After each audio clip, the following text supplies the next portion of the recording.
참 예수님,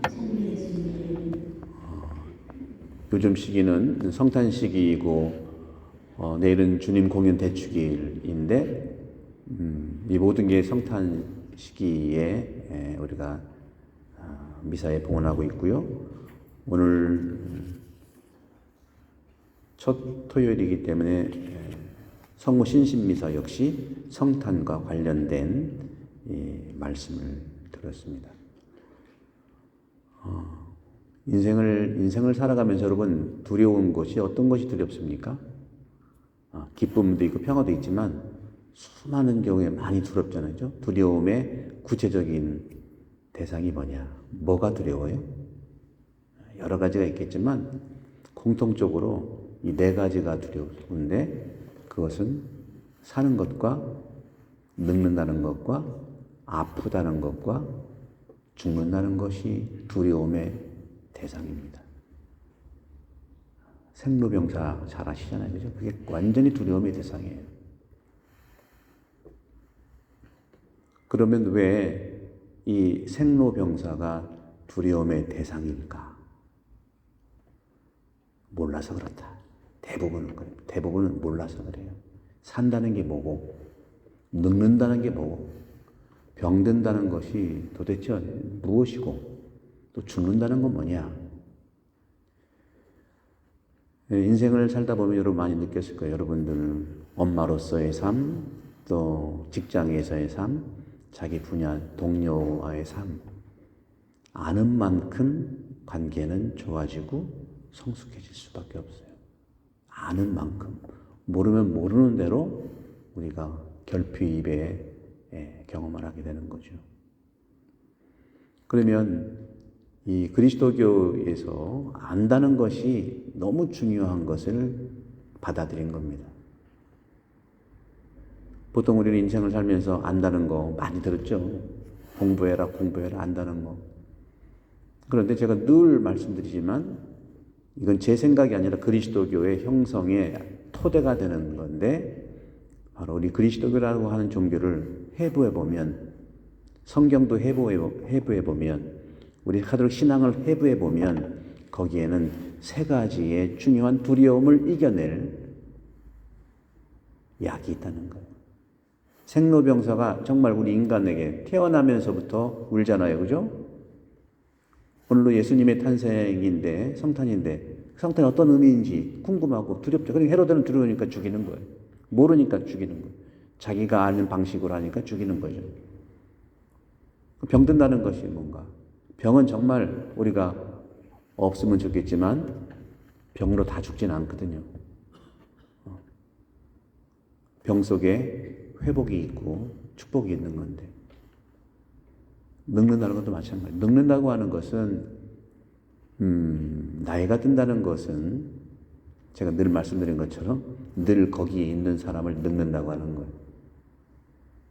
나이는 숫자에 불과하다고 했지만 숫자에다가 여러 가지가 변화되는 거 아니겠어요? 기억력도 감퇴되고 힘도 감퇴되고 그런데 1월 중순부터인가요? 멜번에서 호주 오픈 테니스가 이제 시작하잖아요. 올해 이벤트 중에 하나가 100살 먹은 두 노인이 이벤트로 테니스 시합을 이렇게 준비했답니다. 100살 먹었는데 한 분은 70살에 시작했대요. 테니스를. 이벤트 한 분은 우크라이나 사람이고 한 분은 호주 사람인데 기금을 마련해서 우크라이나의 전쟁 피스, 그러니까 이 테니스 이름이 테니스 플레이스 포 피스, 평화를 위한 테니스입니다. 시합이다. 그런 것처럼 이 늙음도 사실은 생각이 힘이 없다고 생각하기 때문에 마음을 그렇게 먹기 때문에 오는 것들이 상당히 사실은 있습니다. 70에 테니스 해가지고 지금 선수 됐잖아요. 그죠? 뭐, 독특한 일이고 특별한 일이다 할 수는 있겠지만, 실제로 인생의 나이는요, 시대별로 나이가 달라지잖아요. 그죠? 19세기에는 러시아에 40살에 다 죽었어요. 남자들 특히 40살에 다 죽었어요. 톨스토이는 82살에 세상을 떠났거든요. 우리 한국 어떻습니까? 환갑이면 다 이렇게 환갑 잔치를 거다하게 해주는 것이 곧 주님 품에 가기 때문에 그런 거죠. 요즘에는 뭐예요? 100세 시대로 하잖아요. 왜 차이가 나죠? 산업혁명이라고 하는 엄청난 일을 많이 하기 때문에 생명은 단축되는 거예요. 보통 아시아의 이런 생명관으로 주기를 보면은 25년씩 5번 살 수 있어요. 5갑을 살 수 있다는 게 아시아 생명감인데 25 곱하기 5하면 125살이에요. 자연스럽게 살면은 125살 산다는 게 아시아의 생명관인데 산업혁명이 일어나서 일을 그렇게 많이 하면서부터 유럽에서부터 사람을 많이 죽었다는 거죠. 러시아는 그런 과도기에서 많이 해서 40에 세상을 떠나고 그것은 결국 생명이라고 하는 것도 역시 우리에게는 선물로 오는 건 내가 어떻게 살아가느냐에 따라서 하느님이 주시는 생명을 우리가 살 수 있는 그런 부분이죠. 어쨌거나 저는 뭘 말씀드리고 싶냐면 그런 점에서 이러한 두려움의 대상이라고 할 수 있는 생로병사의 약으로서는 세 가지인데 첫 번째가 아는 겁니다. 아는 만큼 내가 두려움을 이겨낼 수 있어요. 그게 바로 뭐냐? 그리스의 이런 철학을 받아들인 게 그리스도교의 해부된 굉장히 중요한 요소예요. 그래서 그리스 사람들은 아는 것이 바로 최고의 가치라고 얘기를 하죠. 우리도 그렇지 않습니까? 근데 두 번째, 이 두려움을 이겨낼 수 있는 두 번째 명약은 믿는 거예요. 그대로 믿는 겁니다. 믿으면 믿는 대로 되고 걱정하면 걱정하러 된다는 말이 실제로 이루어지는 것이죠. 그리고 이건 구약이죠. 구약의 이스라엘 백성들은 믿음의 백성이기 때문에 그렇습니다. 근데 신약 통틀어서에게 신약의 명약은 뭐냐? 사랑하는 거거든요.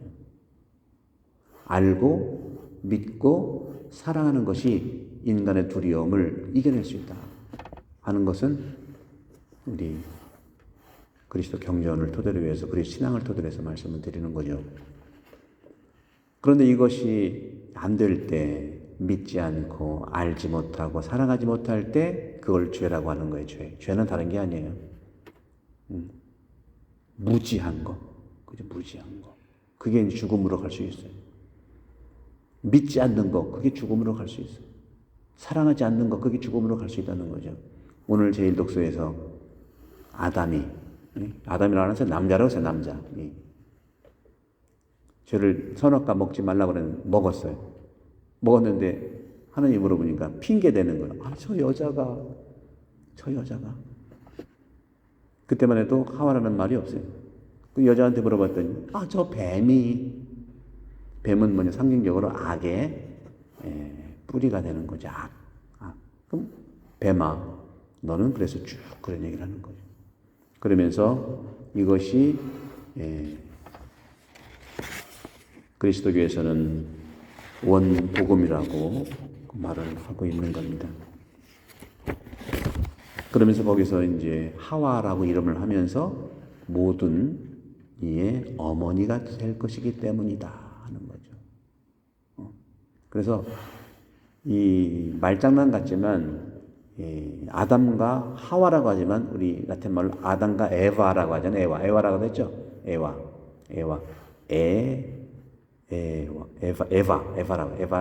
성도 있잖아요. 그걸 뒤집으면은 아베 마리아가 되는 거예요. 아베 마리아 그라시아 플레나 도미니스 테쿰 그런 라틴 말도 그렇게 번역을 한 거죠. 구약에서는 아담과 에바라고 하잖아요. 에와라고 했잖아요. 옛날에 우리도 에와 하와라는 히브리 말이고 에바라는 우리 여성 세대명도 있어요. 그걸 뒤집으면 마리아가 되는 거예요. 구약의 에바가 불순종해서 죽음이 왔다면 그 신약의 아베 마리아가 순종으로 구원을 이룬다 하는 그 원복음의 얘기를 기쁜 소식을 얘기하는 거죠.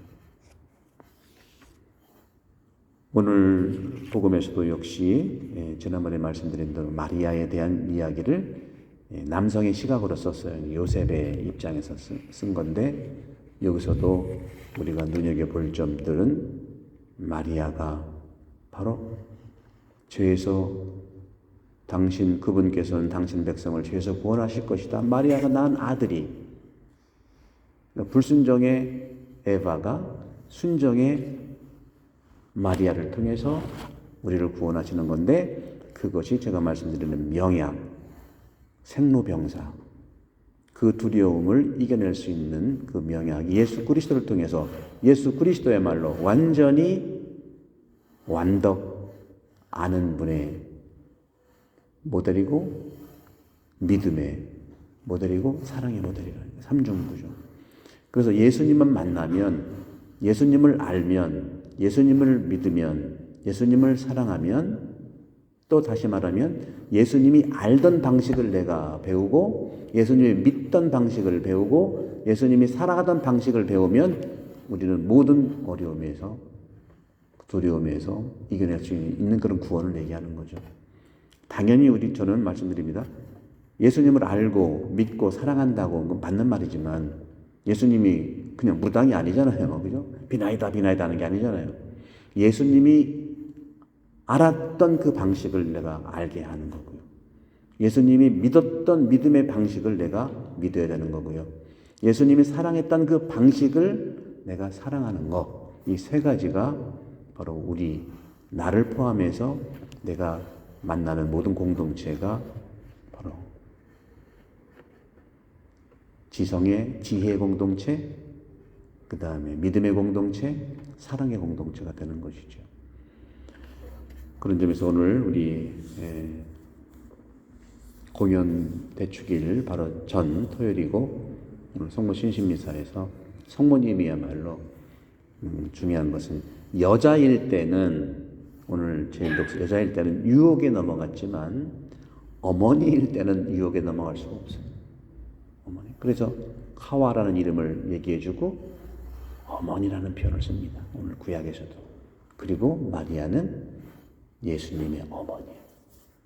여성은 우리가 약할 수 있지만 어머니는 생명의 주인이고, 모든 사람들은 어머니가 고향입니다. 어머니야말로. 그래서 어머니의 그 태가 바로 이 성당이에요. 성당. 방주교회라는 말도 하지만 근본적으로 태는 바로 이 성전 마리아의 태. 그래서 2차 바단 공의회는 마리아 어머니를 교회의 어머니라고 하는 거예요. 교회 어머니.